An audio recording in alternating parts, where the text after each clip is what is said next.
Bismillahirrahmanirrahim. Assalamualaikum warahmatullahi wabarakatuh.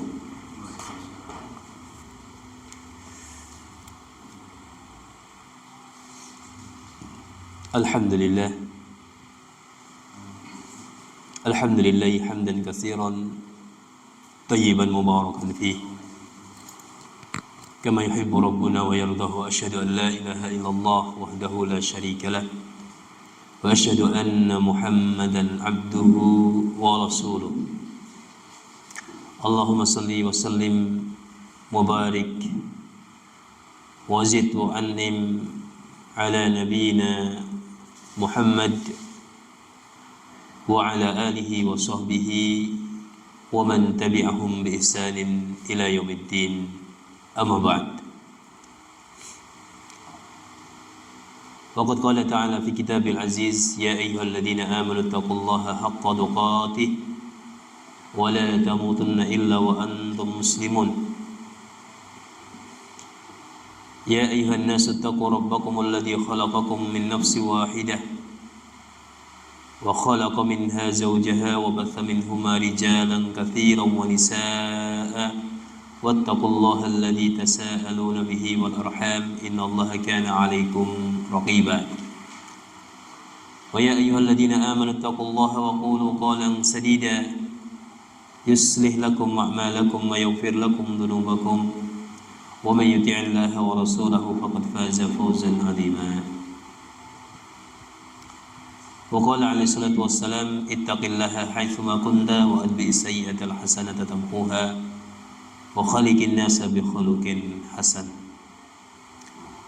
Ma'asyiral muslimin yang dimuliakan oleh Allah Subhanahu wa taala, alhamdulillah segala puji bagi Allah Subhanahu wa taala yang senantiasa memberikan kenikmatan kepada kita semuanya tanpa henti, yang terus memberikan karunia kepada kita, rahmatnya kepada kita semuanya sebagai wujud kasih sayang Allah Subhanahu wa taala kepada kita semuanya para hambanya. Utamanya nikmat iman, nikmat Islam, kemudian kesehatan masih terus diberikan kepada kita semuanya sampai saat ini, sampai detik ini Allah Subhanahu wa taala masih karuniakan itu kepada kita semuanya. Alhamdulillah, itu merupakan wujud rasa cinta Allah Subhanahu wa taala kepada hambanya. Ketika Allah Subhanahu wa taala memberikan nikmat iman, nikmat Islam, itu salah satu indikator, salah satu pertanda bahwasanya Allah Subhanahu wa taala itu mencintai hambanya. Salah seorang sahabat Nabi sallallahu alaihi wasallam yang bernama Abdullah bin Mas'ud radhiyallahu taala anhu pernah menyatakan, menjelaskan, innallaha yu'ti ad-dunya man yuhibbu wa man la yuhibbu. Sesungguhnya Allah Subhanahu wa taala itu memberikan nilai dunia, memberikan nikmat dunia kepada hamba yang dicintai maupun hamba yang tidak dicintai oleh Allah Subhanahu wa taala. Akan tetapi wala yu'til imana illa man yuhibbu. Akan tetapi Allah Subhanahu wa taala tidak memberikan nikmat iman kecuali kepada orang yang dia cintai saja gitu. Jadi orang yang masih memiliki iman dan Islam, pertanda, salah satu pertanda Allah masih cinta kepada dia. Kan gitu. Jadi semua orang, baik yang beriman, baik yang tidak beriman, yang Islam maupun yang non-Islam, semuanya mendapatkan perlakuan yang sama dari Allah Subhanahu wa taala dalam masalah nopo? Dunia, materi. Sama-sama diberikan materi dan dunia oleh Allah Subhanahu wa taala. Itu bentuk keadilan Allah Subhanahu wa taala kepada para hambanya yang beriman, yang tidak beriman. Bahkan yang tidak beriman kadang-kadang hartanya lebih banyak gitu. Yang tidak beriman kadang-kadang lebih hebat dalam masalah dunia. Ya. Ini memang disengaja oleh Allah Subhanahu wa taala. Kenapa? Untuk istidraj. Untuk, kalau orang Jawa mengatakan panglulu, tilu, ya. Panglulu dibiarkan dalam kesesatan, dibiarkan dalam ketidakimanan kepada Allah Subhanahu wa taala, yang nantinya di akhirat mereka sama sekali tidak akan mendapatkan nikmat apa-apa karena sudah menikmati dunia selama semasa di hidupnya. Berbeda dengan orang yang beriman. Ya. Orang yang beriman kadang-kadang masalah materi, masalah dunia mereka tidak diberikan berlebih oleh Allah Subhanahu wa taala. Tapi ketahuilah bahwasanya orang yang beriman adalah nanti di akhirat dia akan mendapatkan bagian yang sangat banyak, bagian yang sangat besar di sisi Allah Subhanahu wa taala berupa kenikmatan yang abadi. Di antaranya kenikmatan dimasukkan ke dalam surganya Allah Subhanahu wa taala. Oleh karena itu, masyarul muslimin wal muslimat rahimani wa rahimakumullah jami'an, sungguh sangat bahagia ketika kita masih memiliki nikmat iman dan Islam ini yang nanti kita pertahankan sampai Allah Subhanahu wa taala menjemput ajal kita semuanya, ya. Sampai Allah Subhanahu wa taala memerintahkan malakul maut, malaikat maut untuk mengambil nyawa-nyawa kita semuanya. Dan kita sangat berharap, selalu berdoa kepada Allah Subhanahu wa taala dihidupkan dalam kondisi beriman, dihidupkan dalam kondisi Islam, dan dimatikan dalam kondisi berserah diri dan beriman kepada Allah Subhanahu wa taala. Amin. Amin ya rabbal alamin. Masyarul muslimin wal muslimat rahimani wa rahimakumullah jami'an.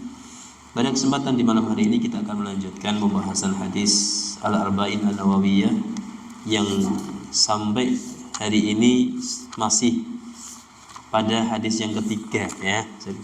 Padahal sudah beberapa kali pertemuan gitu. Sudah beberapa kali pertemuan, tapi qadarullah belum selesai juga. Dan insyaallah malam ini kita akan selesaikan pembahasan hadis yang nomor 3, ya. Kita bacakan dulu hadisnya, ya. Al-haditsus salis, hadis yang ketiga, da'aimul Islam, ya. Penguat-penguat agama Islam. An Abi Abdurrahman Abdullah bin Umar bin Al-Khattab radhiyallahu taala anhuma qala sami'tu an-nabiy sallallahu alaihi wasallam yaqul. Dari sahabat Abdurrahman Abdullah ibnu Umar Ibnu Al-Khattab radhiyallahu taala anhuma, semoga Allah Subhanahu wa taala memberikan keridhaan kepada mereka berdua. Beliau mengatakan, aku mendengar Nabi sallallahu alaihi wasallam bersabda, "Bunyal Islamu ala khamsin." Agama Islam itu dibangun di atas 5 perkara, 5 dasar. Ya. 5 pondasi utama. Syahadati alla ilaha illallah wa anna Muhammadar Rasulullah. Pondasi yang paling pertama, paling utama adalah persaksian bahwasanya tidak ada Tuhan yang berhak untuk disembah kecuali hanya Allah Subhanahu wa taala, dan persaksian bahwasanya Muhammad itu adalah utusan Allah. Ini pondasi yang paling utama, pondasi yang paling penting. Bahkan pondasi ini adalah pondasi yang menentukan keabsahan kebenaran pondasi setelahnya. Diterima atau tidaknya pondasi-pondasi setelahnya ketika pondasi pertama ini sudah jelas benar, sudah jelas diterima oleh Allah Subhanahu wa taala. Kemudian wa iqamis shalah, pondasi yang kedua adalah menegakkan salat, wa itaiz zakah, mengeluarkan zakat, wa hajjil bait, dan melaksanakan ibadah haji di Baitullah Al-Haram, ya, di kota Mekah. Wa saumir Ramadan, yang terakhir adalah puasa di bulan Ramadan. Yang keempat, yang 4 pertama sudah kita bahas pada pertemuan-pertemuan yang sudah lalu. Tinggal hari ini kita akan menyelesaikan tentang pondasi yang ke-5, yakni puasa Ramadan. Nah, tentang puasa Ramadan tentunya kita sudah sangat paham insyaallah taala, ya. Puasa Ramadan adalah merupakan salah satu kewajiban-kewajiban di dalam Islam yang harus kita tunaikan. Kewajiban-kewajiban yang harus kita kerjakan, yakni puasa Ramadan. Dulu sudah kita terangkan bahwasanya puasa di bulan Ramadan hukumnya wajib bagi muslim yang sudah taklif, yang sudah terkena beban untuk menjalankan syariat, maka hukumnya wajib. Kecuali ada udzur, ada halangan, yakni sakit misalkan, atau sedang melakukan perjalanan. Dan puasa Ramadan ini dijelaskan oleh Allah Subhanahu wa taala, yang dalil ini sering kita dengar pada bulan Ramadan, ya. Para khatib, para mubalik, para penceramah membawakan ayat yang mulia ini. yakni Allah Subhanahu wa taala berfirman di dalam surat Al-Baqarah ayat yang ke-183, Ya ayyuhalladzina amanu, wahai orang-orang yang beriman, kutiba alaikumus syiyamu kama kutiba alal ladzina min qablikum la'allakum tattaqun. Telah ditetapkan, kutiba itu telah faradha, furidha, telah diwajibkan atas kalian. Wajib, kalau kita berbicara wajib berkaitan dengan hukum fikih, maka sesuatu yang ketika dikerjakan mendapatkan pahala, ketika ditinggalkan berdosa, itu wajib. Ya, kutiba alaikumus syiyam, telah diwajibkan atas kalian untuk menjalankan puasa di bulan Ramadan. Kama kutiba alal ladzina min qablikum la'allakum tattaqun, sebagaimana telah ditetapkan, diwajibkan juga bagi orang-orang sebelum kalian. Maksudnya sebelum umatnya Kanjeng Nabi Muhammad SAW juga sudah diperintahkan, diwajibkan untuk menjalankan puasa. Cuman kaifiyahnya, tata caranya berbeda dengan tata cara puasanya umat Muhammad SAW. Kalau puasanya orang-orang pada zaman dahulu, ya, salah satu di antaranya sebagaimana yang dijelaskan oleh Ibnu Katsir di dalam kitab tafsir beliau berkaitan dengan ayat ini, ya, yakni orang-orang terdahulu itu diperintahkan oleh Allah Subhanahu wa taala untuk menjalankan puasa. Itu batasannya sama. Ketika batasannya dari terbit fajar sampai tenggelamnya matahari. Cuman yang membedakan di antaranya adalah ketika seorang itu sudah berbuka puasa, iftar pada waktu matahari tenggelam, yakni sekitaran maghrib begitu. Setelah itu mereka tidak boleh makan dan minum lagi sampai maghrib lagi. Termasuk juga untuk aktivitas-aktivitas yang lain, termasuk berkumpul dengan istri gak boleh sampai nanti maghrib ditemui lagi, begitu seterusnya. Nah, dan juga ketika orang itu ketiduran gak makan buka puasa, itu pun sudah tidak diperbolehkan lagi untuk makan, walaupun dia belum makan di waktu maghribnya. Misalkan dia maghrib malah ketiduran, ya, padahal waktu maghrib sudah habis dia bangunnya. Nah, setelah itu dia nggak boleh makan lagi, tetap nggak boleh makan. Artinya nggak boleh membatalkan puasa karena waktunya sudah habis. Itu salah satu di antara syariat puasa yang diberikan oleh Allah Subhanahu wa taala kepada umat-umat terdahulu. Ya. Mereka diperintahkan untuk menjalankan puasa, cuman kaifiyah, tata caranya sedikit berbeda dengan tata cara puasa yang dikerjakan oleh umat Muhammad SAW. Nah, kenapa Allah Subhanahu wa taala mensyariatkan ibadah puasa? Allah katakan la'allakum tattaqun, agar kalian menjadi orang yang bertakwa kepada Allah Subhanahu wa taala. Tidaklah Allah Subhanahu wa taala mensyariatkan suatu kewajiban, suatu perintah kecuali pasti ada hikmah dan manfaatnya. Diterangkan atau tidak diterangkan oleh Allah Subhanahu wa taala pasti ada manfaatnya. Nah, berkaitan dengan puasa ini Allah katakan la'allakum tattaqun. Kita diperintahkan untuk puasa dari terbit fajar sampai tenggelamnya matahari agar kita menjadi orang yang bertakwa kepada Allah Subhanahu wa taala. Karena selama di bulan Ramadan tersebut kita dimudahkan untuk menjalankan ketaatan kepada Allah Subhanahu wa taala. Dibukakan pintu-pintu kebaikan, amal saleh, ditutup pintu-pintu keburukan, bahkan setan-setan dibelenggu. Dalam rangka apa? Agar manusia, hamba-hamba Allah ini mudah untuk menjadi hamba-hamba yang baik di hadapan Allah Subhanahu wa taala. Akhirnya mereka menjadi hamba-hamba yang bertakwa kepada Allah Subhanahu wa taala. Nah, timbul pertanyaan, bagaimana kalau orang itu sudah menjalankan puasa tetapi akhirnya endingnya dia tidak bertakwa kepada Allah Subhanahu wa taala, kan gitu. Endingnya tidak bertakwa kepada Allah Subhanahu wa taala, berarti yang perlu dikoreksi adalah puasanya. Puasanya sudah betul belum? Apakah sudah mencocoki petunjuk Rasulullah Muhammad SAW dalam menjalankan ibadah puasa? Apakah puasanya itu hanya sekedar menahan makan dan minum saja dan hal-hal yang bersifat nampak yang bisa membatalkan puasa, atau hal-hal yang lain juga dia jaga misalkan? Ya. Kita diperintahkan untuk menjalankan puasa itu pada hakikatnya bukan puasa dari makan minum saja, tapi puasa dari ucapan yang buruk, puasa dari lisan yang tidak baik. Puasa dari hati yang tidak baik. Ini hakikatnya puasa. Jadi puasa itu bukan berarti hanya menahan makan dan minum saja, tapi hal-hal yang bisa membatalkan puasa, bahkan hal-hal yang bisa mengurangi nilai pahala puasa harus dilakukan oleh seorang hamba sehingga dia menjadi hamba yang bertakwa kepada Allah Subhanahu wa taala. Kalau ketika dia sudah selesai Ramadan misalkan tapi tidak menjadi seorang hamba yang makin bertakwa kepada Allah Subhanahu wa taala, berarti puasanya ada yang salah. Nah, itu harus dikoreksi lagi, harus dibenerin lagi puasanya. Karena pada hakikatnya hikmah terbesar dari orang menjalankan ibadah puasa adalah menjadi hamba yang bertakwa kepada Allah Subhanahu wa taala.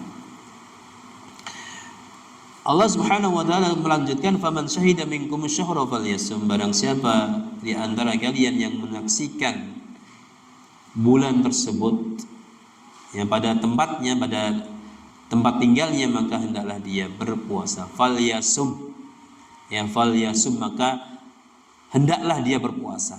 Ada kata perintah di sini yang menunjukkan wajib. Ya.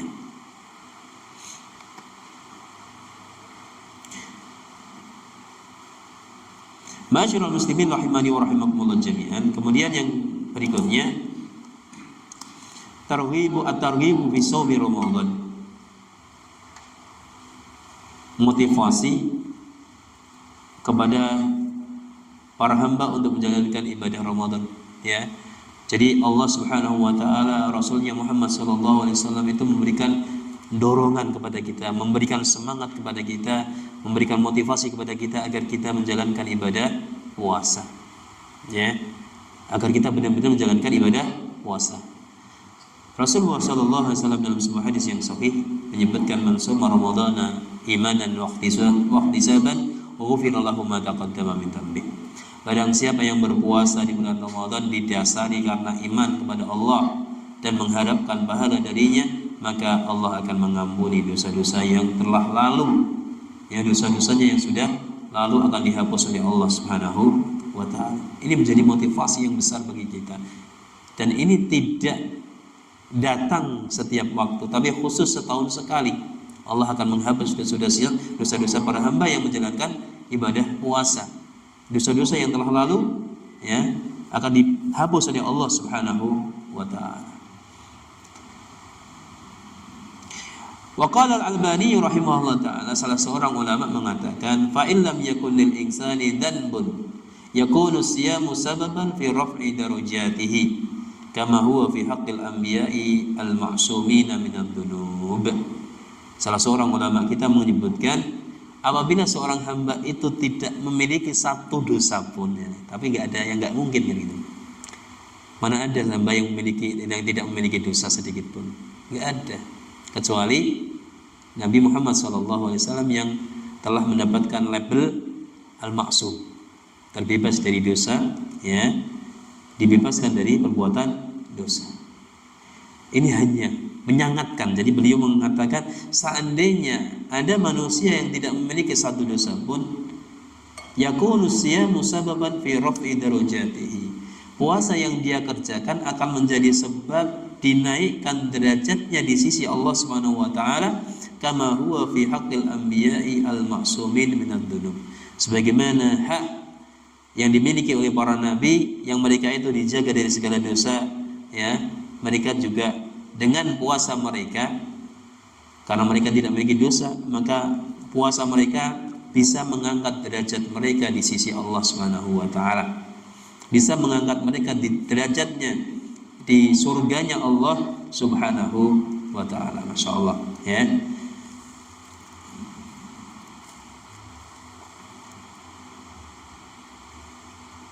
Kemudian Rasulullah SAW juga menyebutkan, atakum syahrul ramadhana syahrul mubarakun, telah datang kepada kalian sebuah bulan Ramadan, yakni sebuah bulan yang mubarak, yang diberkahi oleh Allah Subhanahu wa taala. Diberkahi sini banyak kebaikannya, banyak diberikan pahala, itu diberkahi, dimudahkan untuk menjalankan kebaikan, artinya diberkahi oleh Allah Subhanahu wa taala. Dan ini tidak berlaku dengan bulan-bulan yang lainnya, hanya khusus bulan Ramadan. Allah Subhanahu wa taala memberkahi bulan tersebut karena ibadah puasa yang dikerjakan oleh para hambanya. Faradallahu alaikum siyamahu tuftahu fihi atau taftahu fihi abwabal jannah. Allah Subhanahu wa taala mewajibkan atas kalian untuk berpuasa di bulan tersebut, yang mana puasa tersebut taftahu fihi abwaba al-jannah. Yang dengan puasa tersebut bisa membuka pintu-pintu surga.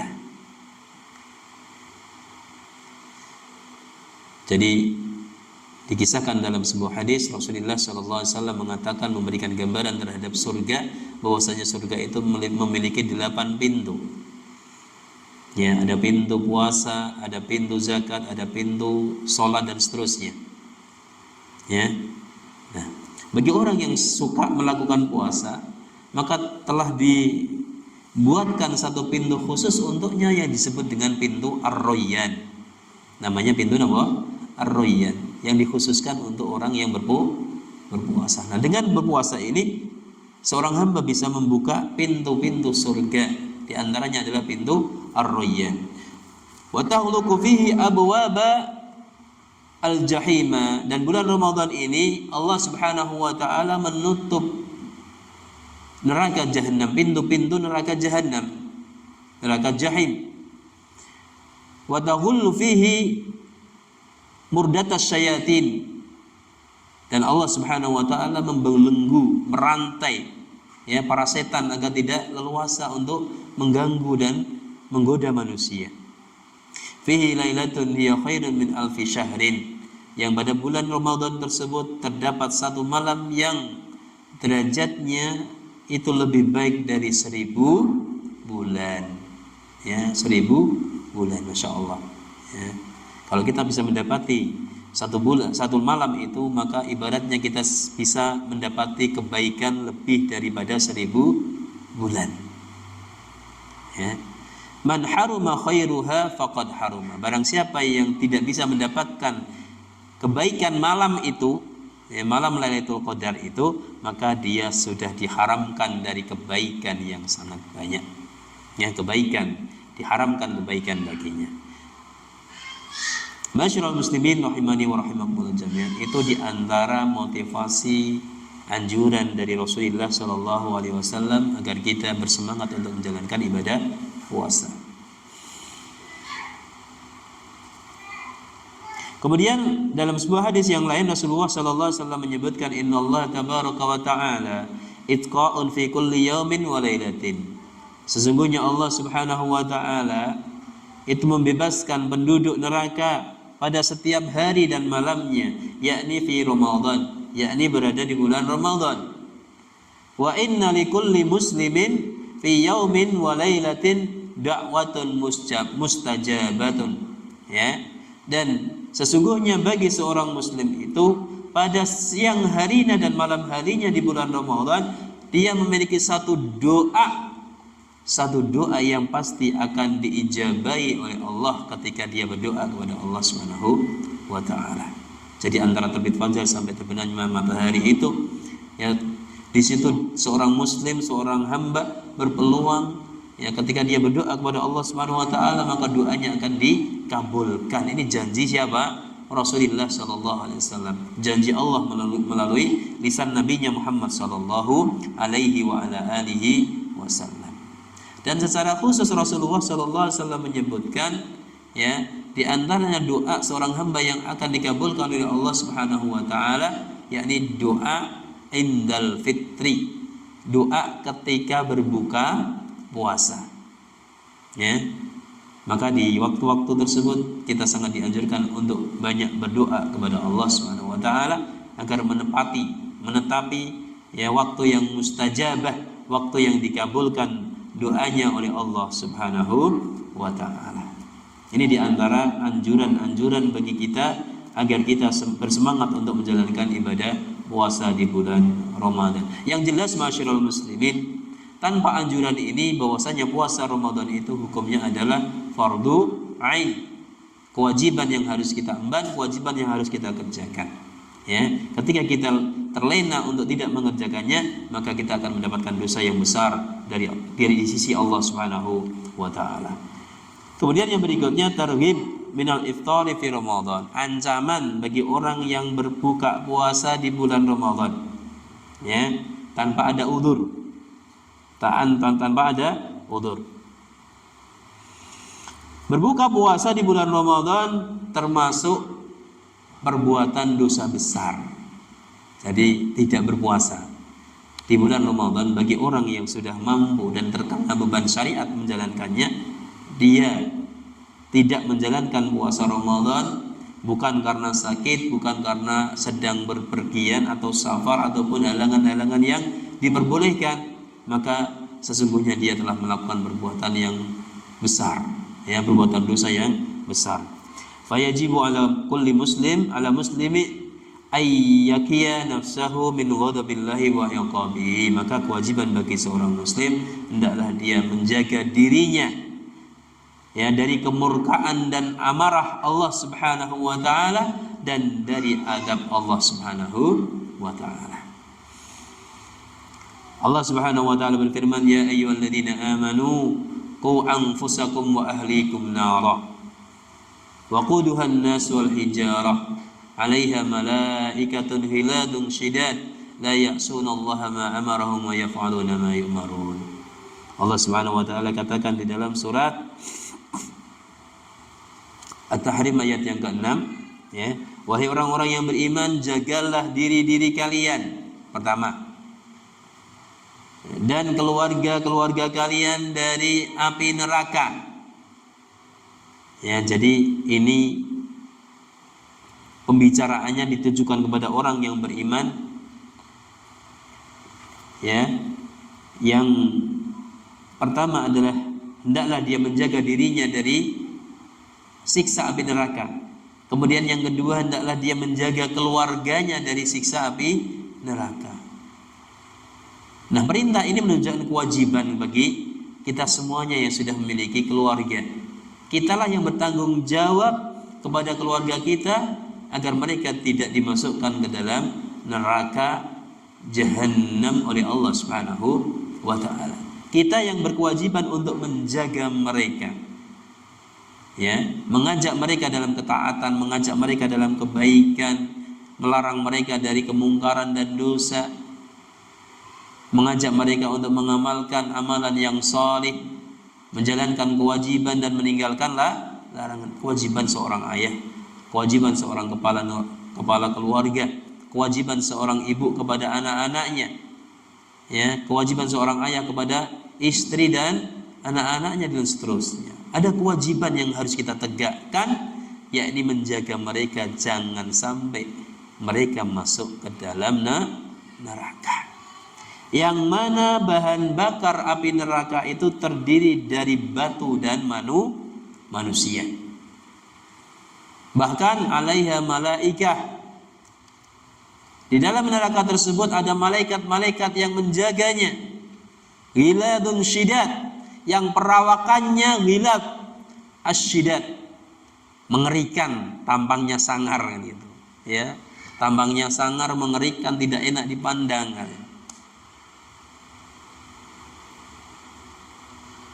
La ya'suna Allah ma amarahum wa yaf'aluna ma yu'marun.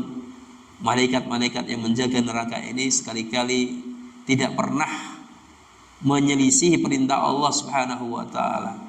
Malaikat yang menjaga neraka ini diperintahkan untuk menyiksa penduduk neraka. Ya, mereka tugasnya menyiksa terus, tiada henti ini itu. Kecuali kalau Allah sudah memerintahkan untuk berhenti. Jadi ketika Allah memerintahkan mereka untuk menyiksa penduduk neraka, mereka akan menyiksa terus, tidak akan menyelisih perintah Allah Subhanahu wa taala. Wa yaf'aluna ma yu'marun, dan mereka senantiasa mengerjakan apapun yang diperintahkan oleh Allah Subhanahu wa taala. Ini gambaran di dalam api neraka seperti itu. Ya. Makanya jangan sampai berkaitan dengan syariat puasa Ramadan kita melalaikan diri kita, melupakan diri kita, akhirnya kita tidak mengerjakan puasa Ramadan. Jangan sampai kita membiarkan keluarga kita, istri kita, anak-anak kita, saudara kita, ya, kakak kita, adik kita dan seterusnya, jangan pernah mereka melalaikan puasa Ramadan. Ini menjadi tugas kita, tanggung jawab besar bagi kita semuanya. Kemudian yang terakhir, Rasulullah Shallallahu Alaihi Wasallam memberikan gambaran yang begitu mengerikan juga tentang orang-orang yang berbuka puasa tidak mau melaksanakan ibadah puasa tanpa ada uzur. Hadis ini diriwayatkan oleh Abu Umamah Al-Bahili, sahabat Abu Umamah Al-Bahili radhiyallahu taala anhu, beliau mengatakan, sami'tu Rasulullah sallallahu alaihi wasallam yaqul, aku pernah mendengar Rasulullah sallallahu alaihi wasallam bersabda, baina ana naimun id atani rajulani fa akhadha yadba'ini bi dhab'i, ya, fa akhadha bi dhab'i. Suatu malam ketika aku tidur, tiba-tiba ada dua orang yang mendatangiku. Kemudian kedua orang itu memegangi pundakku, kedua pundakku. Ya. Wasaqal hadis, kemudian Rasulullah meneruskan hadisnya. Wa fihi, di antaranya beliau mengatakan, summan talaqa bi. Kemudian dua orang laki-laki tersebut yang ternyata adalah malaikat, ya, yang membawa Rasulullah sallallahu alaihi wasallam itu, ya, diajak naik ke suatu bukit yang sangat tinggi dan terjal, ya. Kemudian summan talaqa bi fa idza qaumun mu'allaquna bi'iraqibatihim, ya. Kemudian saya melihat di suatu tempat itu ada suatu kaum, kelompok manusia yang mereka itu digantung, ya, digantung dalam kondisi kepalanya di bawah, ya, jadi kaki-kakinya di atas, digantung begitu. Musyaqqaqatun asydaqahum tasilu asydaqahum daman, ya. Kemudian di hidung-hidung mereka itu diberikan beban, ya, diberikan beban sehingga keluar darah dari mulut dan hidung mereka, ya, dalam kondisi tergantung, kepalanya di bawah. Kemudian hidungnya diberikan cantelan begitu yang menjadi bebannya. Akhirnya keluar darah dari mulut dan hidungnya. Qultu man haula'i, Rasulullah sallallahu alaihi wasallam heran, kok ada seperti itu, pemandangan yang mengerikan gitu. Kemudian beliau tanya kepada orang yang membawanya tadi, siapa mereka wahai malaikat? Qala haula'i alladziina yuftiruna qabla tahillati saumihim. Mereka adalah orang-orang yang melakukan buka puasa sebelum waktunya, sebelum waktu dihalalkan, ya, ya, sebelum waktu diperbolehkan. Kemudian faqala khabbatil yahud wan nasara, sungguh celaka orang-orang Yahudi dan Nasara. Dari hadis ini, ya, qala Salimun, fala adri syai'un sami'ahu Abu Umamah min Rasulillah sallallahu alaihi wasallam syai'an min ra'yihi, ya. Ini adalah cerita nyata, kisah nyata dari Abu Umamah yang mendengar langsung kisah dari Rasulullah Muhammad sallallahu alaihi wasallam. Salah satu pelajaran terpenting dari hadis ini adalah bahwasanya orang yang meninggalkan puasa, orang yang tidak mengerjakan puasa karena tidak ada udzur apapun, dia meninggalkan puasa, maka dia mendapatkan ancaman yang sangat pedih. Dan kita tahu bahwasanya ancaman yang diberlakukan kepada orang yang meninggalkan sesuatu itu menunjukkan bahwasanya sesuatu itu merupakan sesuatu yang hukumnya sangat besar, sangat menempati posisi yang besar di sisi Allah Subhanahu wa taala dan menjadi kewajiban di dalam syariat Islam. Tidak mungkin Allah memberikan ancaman kecuali itu hukumnya adalah wajib. Ya, nggak ada ancaman bagi orang yang meninggalkan sunnah, nggak ada, ya, apalagi mubah, nggak ada. Tapi ancaman diberlakukan bagi orang yang meninggalkan kewajiban, ya. Dari hadis ini kita bisa mengetahui bahwasanya puasa Ramadan memiliki keagungan yang luar biasa dan dia menjadi satu kewajiban yang tidak boleh ditinggalkan bagi hamba-hamba yang beriman kepada Allah Subhanahu wa taala. Masyiral muslimin rahimani wa rahimakumullah jami'an.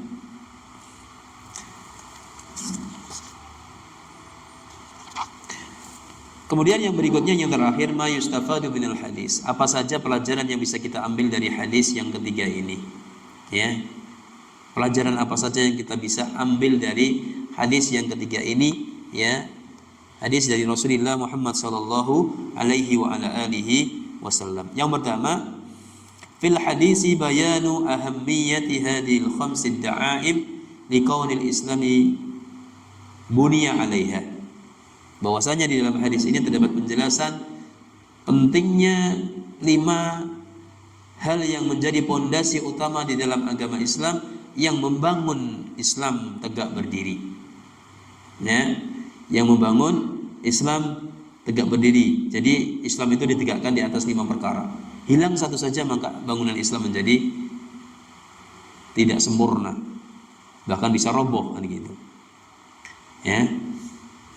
Kemudian yang kedua, di dalam hadis ini Rasulullah sallallahu alaihi wasallam menjelaskan tentang rukun-rukun Islam, ya, yang berwujud amalan-amalan nyata yang jumlahnya ada 5. Ya, yang jumlahnya ada 5.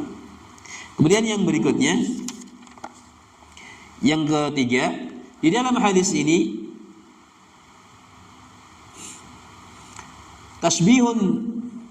tasbihul umuri al-ma'nawiyah bil khissiyah litakririha fil adhani haitsu syabbahal islam bil baitil ladzi lahu da'aimu yaqumu biha. Dalam hadis ini Rasulullah sallallahu alaihi wasallam memberikan permisalan, ya, memberikan permisalan secara maknawi, ya, sesuatu yang nyata tetapi dimisalkan dengan sesuatu yang sifatnya maknawi. Untuk apa? Untuk mendekatkan pemahaman seorang hamba kepada ajaran Islam ini. Yakni apa? Ketika Islam itu diserupakan, dipermisalkan dengan apa? Sebuah bangunan. Islam itu sebuah bangunan yang besar. Ya, pondasinya ada 5. Gitu. Pondasinya ada 5 dan 5 ini harus ada semuanya. Tidak ada satupun yang diperbolehkan hilang darinya. Yakni apa? Syahadat, menegakkan sholat, mengeluarkan zakat, melaksanakan ibadah haji dan melakukan puasa di bulan Ramadan. Kelima pondasi inilah, ya, yang menjadi faktor penguat dari agama Islam. Maka Rasulullah menggambarkan bahwasanya Islam itu sebuah bangunan yang ditegakkan dengan 5 hal tadi yang kita kenal dengan adanya rukun Islam. Yang keempat, wa fihi al bada'u bil ahammi fal ahammi, ya, fa syahadatani hiya miftahud din wa la tasihhu bi baqil a'mal biduniha summa shalah wa hiya umududdin wa hiya silatu bainal abdi wa rabbih.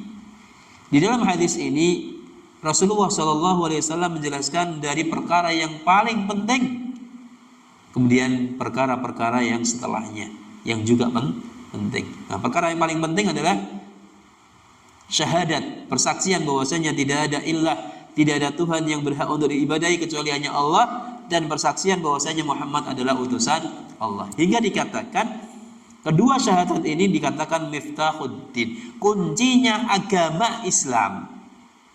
Jadi orang kalau meskipun dia mengatakan aku sudah beragama Islam kan itu, tapi dia belum pernah melakukan syahadat, maka dia dikatakan sebelum masuk agama Islam.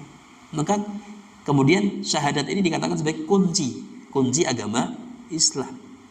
Ya, dia akan tidak bisa masuk Islam kecuali dengan kunci tersebut, dan kunci tersebut adalah syahadat la ilaha illallah.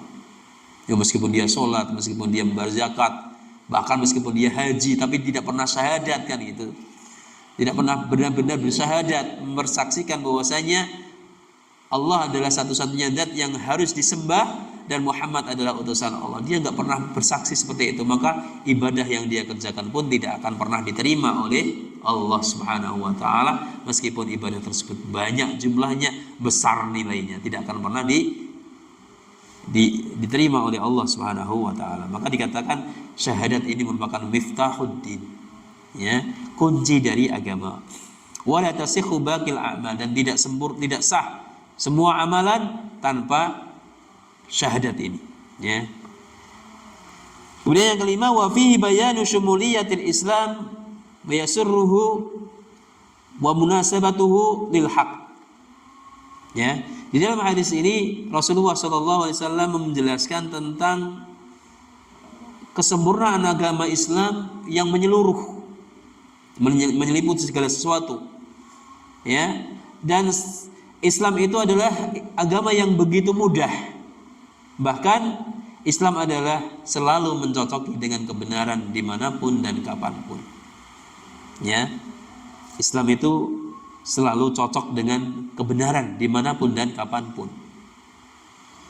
Ya, katakanlah suatu kebenaran itu adalah sesuatu yang mungkin dari luar, ya, tetapi sesungguhnya di dalam Islam ada yang sudah disebutkan dengan pemisalan seperti itu. Contohnya apa?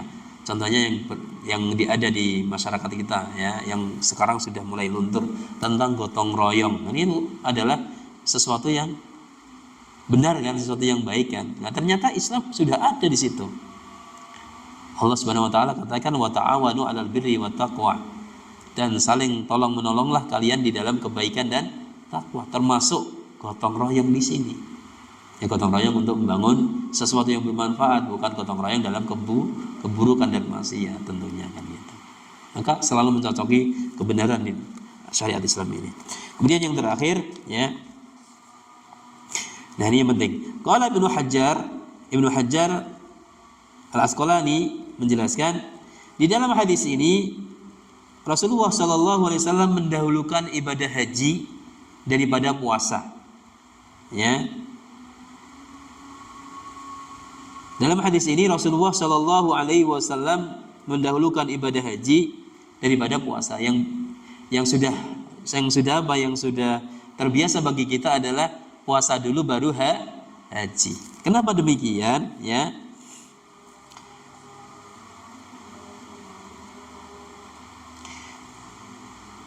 Di sini hanya menunjukkan perbedaan periwayatan hadis saja. Ya.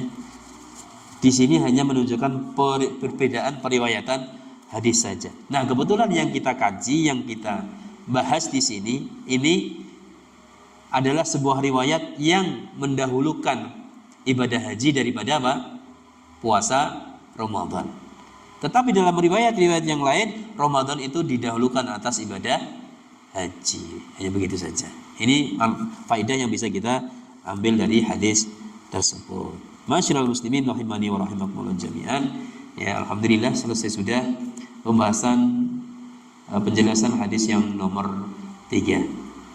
Dan insyaallah akan kita lanjutkan pembahasan hadis yang nomor 4, yang malam hari ini akan kita bacakan hadisnya, dan insyaallah penjelasannya akan kita lanjutkan pada pertemuan yang akan datang, ya. Al hadisur rabi, hadis yang nomor 4, atwaru khalqil insan, ya, wujud dari penciptaan manusia. An Abdullah bin Mas'udin radhiyallahu taala anhu qala, haddatsana Rasulullah sallallahu alaihi wasallam wa huwa as-sadiqul masduq. Dari sahabat Abdullah bin Mas'ud radhiyallahu taala anhu, beliau mengatakan telah menceritakan kepada kami Rasulullah sallallahu alaihi wasallam, yang mana beliau sallallahu alaihi wasallam ini adalah as-sadiq, orang yang selalu benar, al-masduq, orang yang selalu dibenarkan, ya, orang yang memiliki sifat selalu benar, dan orang yang memiliki sifat selalu dibenarkan. Ini siapa? Rasulullah sallallahu alaihi wasallam. Tidak ada yang memiliki sifat seperti ini kecuali hanya Rasulullah sallallahu alaihi wasallam. Rasulullah bersabda, inna ahadakum yajma'u khalquhu fi batni ummihi 40 yawman nutfah. Sesungguhnya salah seorang di antara kalian dikumpulkan penciptaannya di perut ibunya selama 40 hari pertama dalam bentuk air mani. Ya. Jadi di hadis ini Rasulullah bercerita tentang fase proses penciptaan manusia di dalam rahim ibunya. Ya, 40 hari pertama dimulai dengan fase apa? Pertemuan air mani antara laki-laki dan perempuan di rahim. Ya, masih dalam kondisi cairan. Ya. Tsumma yakunu 'alaqatan misla dzalik. Kemudian air mani ini 40 hari berikutnya berubah menjadi apa? Kental, mengental, bersatu begitu. Tsumma yakunu mudghatan misla dzalik. Ya. Yang pertama tadi mengental dalam wujud segumpal darah, ya, 40 hari kedua. Kemudian 40 hari ketiga mudghatan misla dzalik, menjadi mudghah, menjadi sekerat daging. Jadi fasenya cairan air mani. Kemudian yang kedua gumpalan darah. Yang ketiga adalah wujudnya sudah menjadi daging. 40 hari, 40 hari, 40 hari. Berapa? 120 hari. Ya. Summa yursalu ilaihil malaku fayanfukhu fihi ruha. Kemudian setelah 120 hari ini Pak Bu, ya, barulah Allah Subhanahu wa taala mengutus malaikat untuk meniupkan ruh ke sekerat daging tadi, ya, setelah 120 hari. Wa yu'maru bi arba'i kalimatin. Dan pada umur 120 hari ini lebih diperintahkan baginya, ditetapkan bagi janin tadi dengan 4 hal. Bikatbi rizkihi wa ajalihi wa amalihi wa syaqiyyun aw sa'idun. Ditetapkan baginya rizkinya, kan gitu, sudah sejak di dalam kandungan, kan gitu. Jadi orang akan membawa rizki sendiri-sendiri semenjak dari dalam kandungan karena sudah ditetapkan oleh Allah Subhanahu wa taala. Artinya Allah memberikan fulan ini rizki yang baik, kemudian fulanah memberikan rizki yang cukup, yang banyak dan seterusnya. Itu sebenarnya sudah ditetapkan ketika janin masih di dalam kandungan ibunya, ketika umurnya sudah 120 hari. Kemudian ditetapkan baginya lagi ajalihi, umurnya, panjang umurnya sampai kapan gitu. Mas Danang nanti sampai kapan, kan gitu. Udah semuanya udah ditekan dari awal, sudah ditetapkan oleh Allah Subhanahu wa taala dari awal. Ya.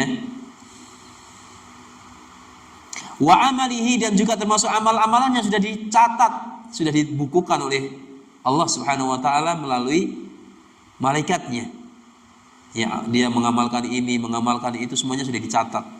Ya, sudah ditetapkan catatan amalnya. Wa syaqiyyun aw sa'idun, bahkan telah ditetapkan baginya apakah dia menjadi hamba yang celaka atau hamba yang beruntung di dunia maupun di akhirat. Sudah ditetapkan semuanya oleh Allah Subhanahu wa taala.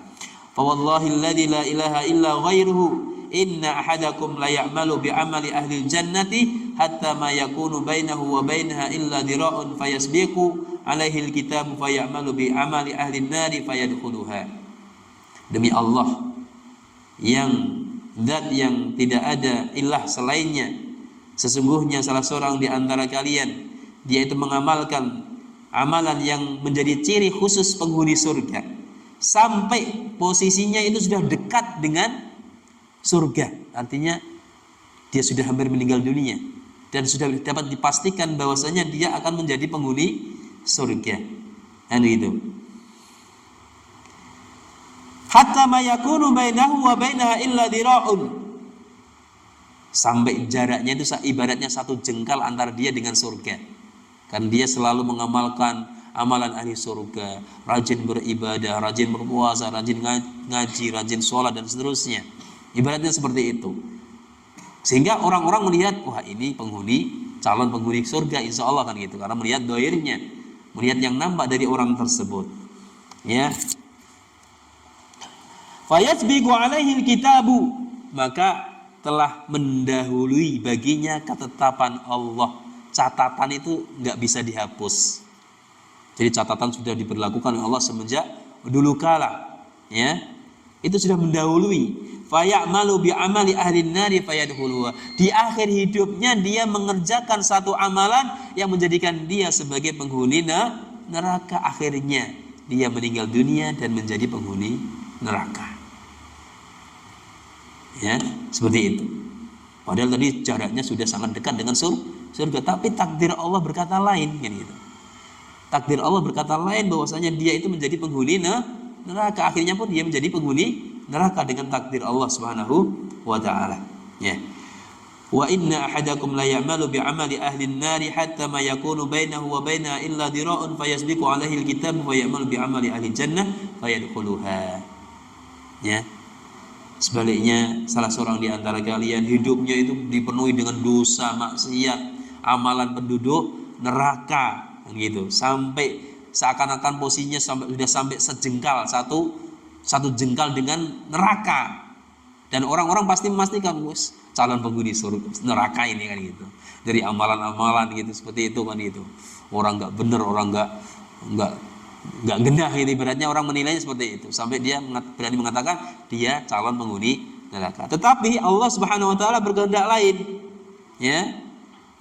Fayasbiqu 'alaihi al-kitabu fayamalu bi 'amali ahli jannah fayadkhuluha. Di akhir hidupnya yang tadi dikatakan orang-orang dia sebagai ahli neraka, dia mendapatkan hidayah Allah, kemudian bertobat kepada Allah, melakukan amalan-amalan ahli surga, kemudian meninggal dunia dalam kondisi masuk surga. Ya, seperti itu. Ya. Ikhwatal iman, ma'asyiral muslimin rahimani wa rahimakumullah jami'an, dalam hadis ini Rasulullah sallallahu alaihi wasallam berbicara tentang fase penciptaan Bani Adam, fase penciptaan manusia sampai ditetapkannya 4 hal bagi janin yang berada di dalam kandungan seorang ibu. Dan dijelaskan pula bagaimana kondisi seseorang itu awalnya itu belum menjamin akhirnya, ya. Jadi awal yang baik belum menjamin baginya akhir yang baik, ya. Awal yang buruk belum menjamin baginya dia juga berakhir dengan keburukan. Yang semua itu ditentukan oleh takdirnya Allah Subhanahu wa taala. Ya, ini akan berbicara tentang takdir. Nah, kemarin ada titipan pertanyaan Mas Danang, ya, tentang orang yang bunuh diri, gitu. Siapa yang bertanya? Ya, tentang orang yang bunuh diri, apakah termasuk takdirnya Allah Subhanahu wa taala. Jadi dalam memahami takdir perlu kita garis bawahi ada 4 hal yang harus kita perhatikan di situ berkaitan dengan takdir. Yang pertama adalah al-ilmu. Yang berkaitan dengan takdir yang pertama adalah al-ilmu, bahwasanya Allah Subhanahu wa taala itu Maha mengetahui segala sesuatu yang sudah terjadi maupun yang belum terjadi. Termasuk hamba tadi, dia termasuk yang bahagia atau celaka nantinya, Allah tahu itu. Maka berkaitan dengan takdir ini harus kita imani. Kemudian yang kedua, al-kitabah, catatan amal, bahwasanya semua yang akan terjadi dan sudah terjadi itu pasti sesuai dengan catatan yang telah dicatat oleh malaikat di Lauhul Mahfuz. Takdir semua hambanya, takdir semua manusia sudah dicatat oleh Allah Subhanahu wa taala di dalam Lauhul Mahfuz, termasuk bunuh diri tadi, ini ada catatannya, gitu. Ya. Kemudian yang berikutnya adalah al-masyiah, kehendak Allah, bahwasanya takdir Allah yang berlangsung bagi manusia itu berjalan sesuai dengan kehendaknya Allah Subhanahu wa taala. Yang keempat adalah al-khalqu, ciptaan Allah. Ada yang ditakdir, ada yang mentakdirkan, maka ada yang ditakdirkan. Allah yang mentakdirkan, maka makhluk yang ditakdirkan. Allah menjadi subjek, hamba, manusia, makhluk menjadi objeknya.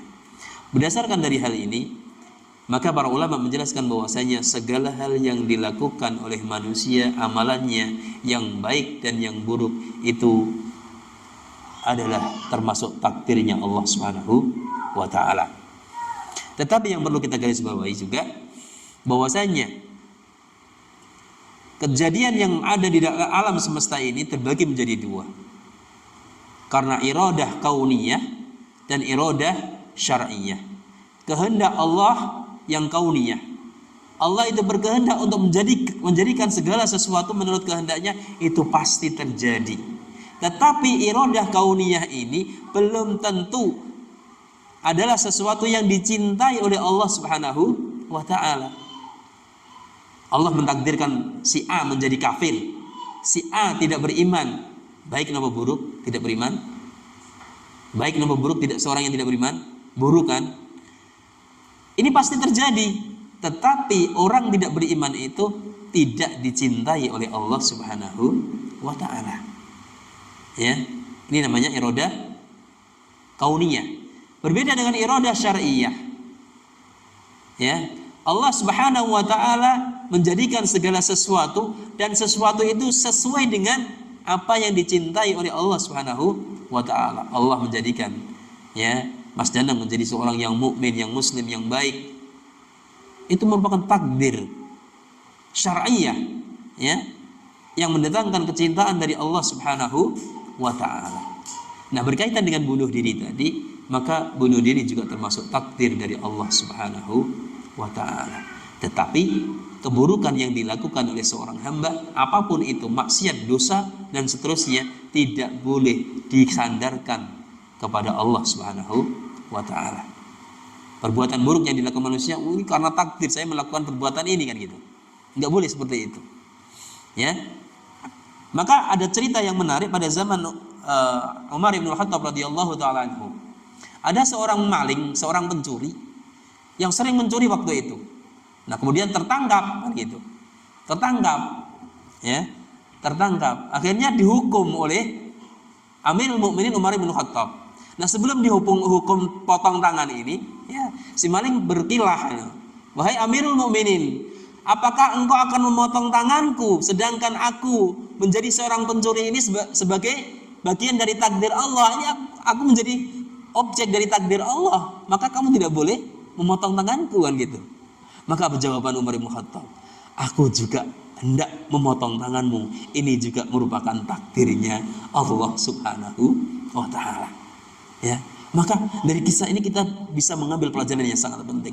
Yang pertama, kita tidak boleh berdalil bahwasanya semua keburukan yang kita lakukan, yang dilakukan oleh manusia, itu merupakan takdir Allah Subhanahu wa taala.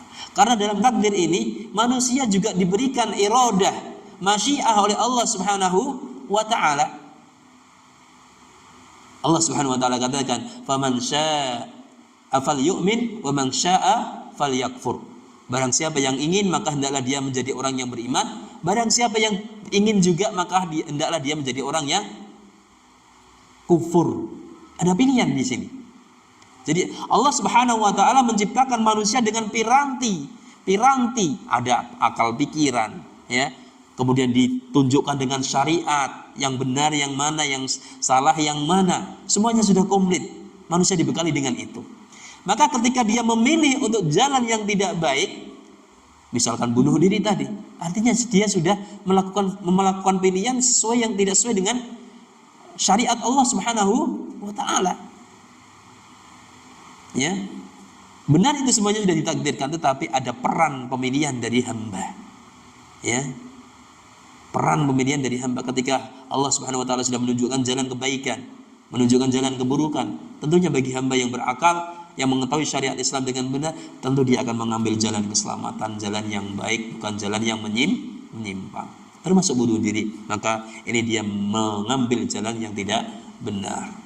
Ya, meskipun itu bukan takdir Allah, tetapi itu tidak dicintai oleh Allah Subhanahu wa taala, tidak dikehendaki oleh Allah Subhanahu wa taala. Makanya orang yang bunuh diri maka hukumannya nanti juga seperti itu. Ya, dia akan mendapatkan sisa dari Allah Subhanahu wa taala.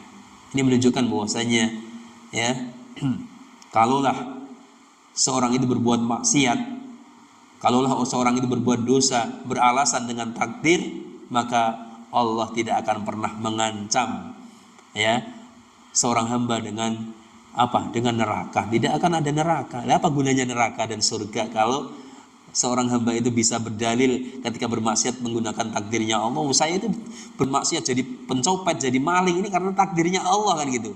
Nah, kalau begitu nggak mungkin dia akan dimasukkan ke neraka kan gitu. Nah, apa faedahnya neraka? Apa faedahnya surga kalau seorang bisa berbicara seenaknya seperti itu? Kan gitu.